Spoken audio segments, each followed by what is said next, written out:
Hello friends, Radhe Radhe, जय श्री कृष्णा। कैसे हैं आप सब? आई होप आप सब अच्छे होंगे, स्वस्थ होंगे। तो आज इस वीडियो में मैं आप सबको कामका एकादशी या कामदा एकादशी के नाम से भी आप कह सकते हैं, श्रावण के कृष्ण पक्ष में एकादशी जो आती है उसे कामदा एकादशी या कामिका एकादशी कहते हैं।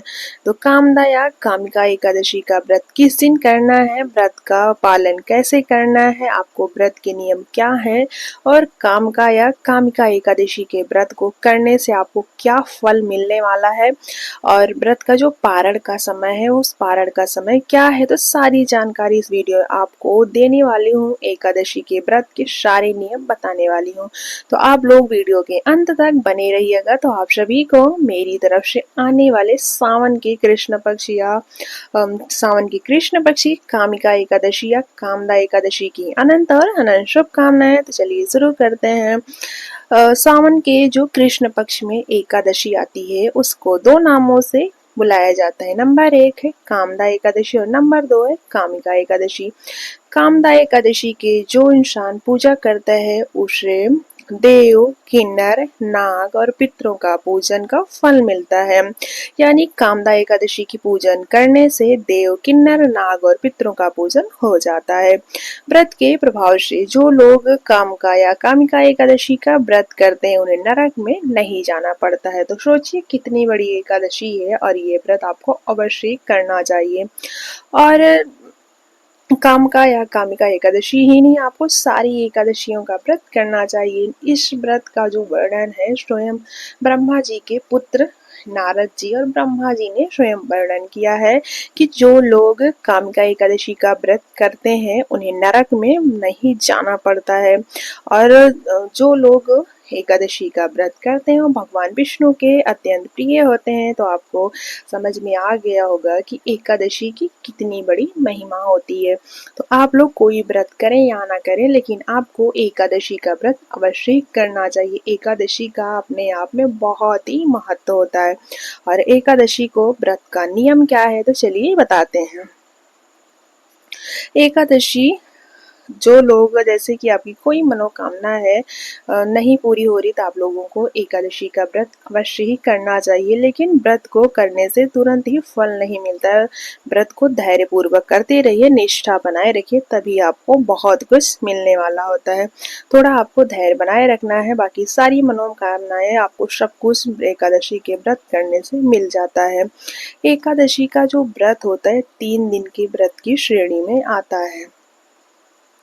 3 दिन ये व्रत नहीं किया जाता है, लेकिन 3 दिन कुछ नियम होते हैं जो आपको पालन करना चाहिए। इन 3 दिन नियमों को तो आती है एकादशी से पहले एक दिन आती है दशमी तिथि। दशमी तिथि को आपको लहसुन, प्याज, मांस, मदिरा का सेवन बिल्कुल भी नहीं करना चाहिए। दशमी तिथि को आपको सुबह चावल खा सकें, लेकिन आपको दोपहर से या फिर शाम को चावल अवॉइड कर देना चाहिए। आपको चावल बिल्कुल भी नहीं खाना चाहिए।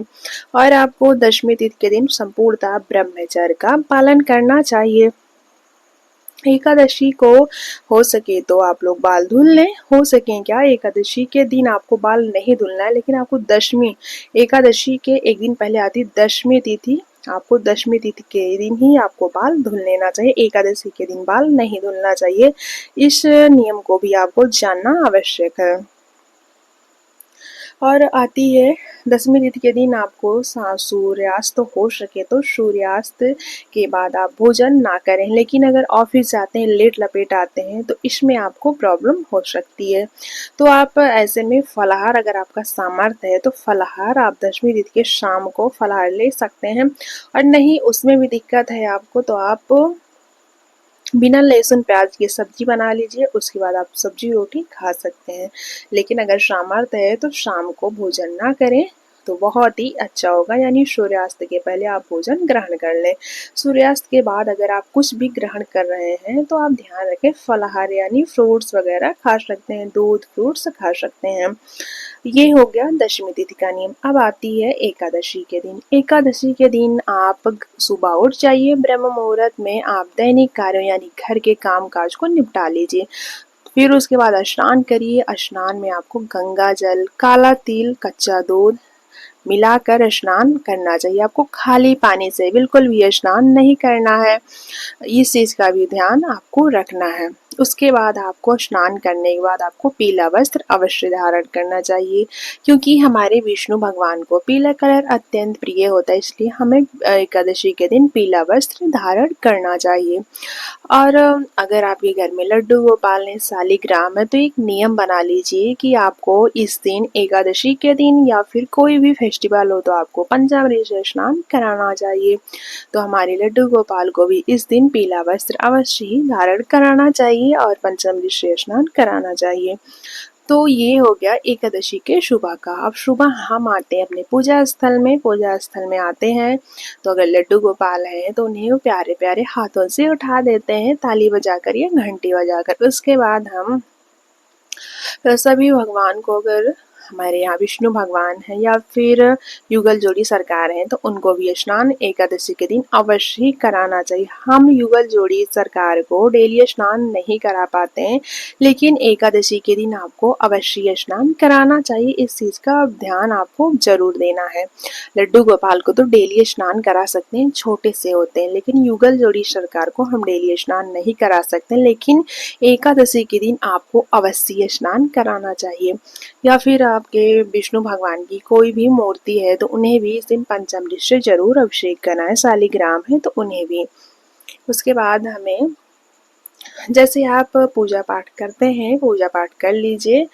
और जैसे कि आपको व्रत में संकल्प अवश्य लेना चाहिए। व्रत के दिन आपको जैसे फूल ले लीजिए। चावल का यूज़ तो नहीं करते हैं, क्योंकि एकादशी के दिन चावल का मना ही होता है, तो आपको चावल यूज नहीं करना है। जो अक्षत में चावल होता है उसी की बात मैं कह रही हूँ, उसका यूज नहीं करना चाहिए एकादशी के दिन।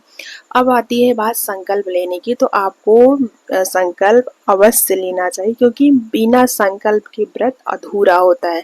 तो आपको 3 बार बोलना है श्री विष्णु श्री विष्णु श्री विष्णु। हाथ में आपको पुष्प ले लेना है, सुपारी ले लेना है या दूर्वा ले लेना है, हाथ में लेकर बोलना है श्री विष्णु श्री विष्णु श्री विष्णु। उसके बाद अपना नाम बोलना है, अपना गोत्र बोलना है। आप जहाँ से भी एकादशी का व्रत कर रहे हैं वो बोलना है, वो स्थान, आप चाहे जहाँ भी हैं वो स्थान आपको बोलना है। उसके बाद आपको ये बोलना है कि हम फलाहार खा के व्रत रख रहे हैं या फिर निर्जल रख रहे हैं, जो भी जिस तरह से आप रख रहे हैं उसको बोलना है।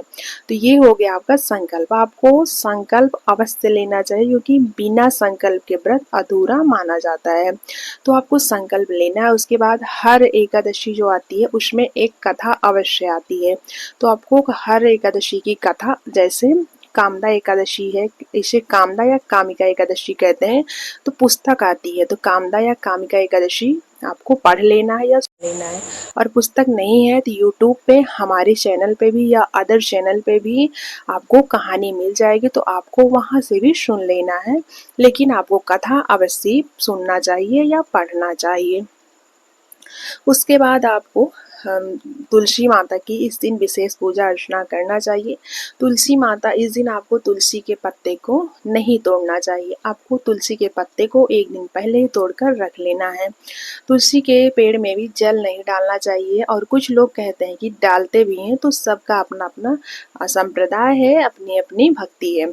लेकिन हम लोग जो है तुलसी के पेड़ में जल एकादशी के दिन नहीं डालते हैं, क्योंकि हमारी तुलसी माता एकादशी के दिन निर्जल एकादशी का व्रत रखती हैं, इसलिए तुलसी के पेड़ में हमें जल नहीं डालना चाहिए। हम धूप दीप से दोनों टाइम विशेष रूप से पूजा अर्चना करते हैं, लेकिन जल नहीं डालते हैं।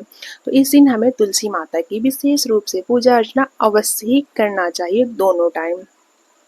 अब आइए बताते हैं कि एकादशी का प्रारंभ कब हो रहा है और कब समापन हो रहा है। तो एकादशी का जो प्रारंभ हो रहा है रविवार 20 जुलाई को 10:30 बजे से, या फिर मान लीजिए 11 बजे से स्टार्ट होगा दिन में।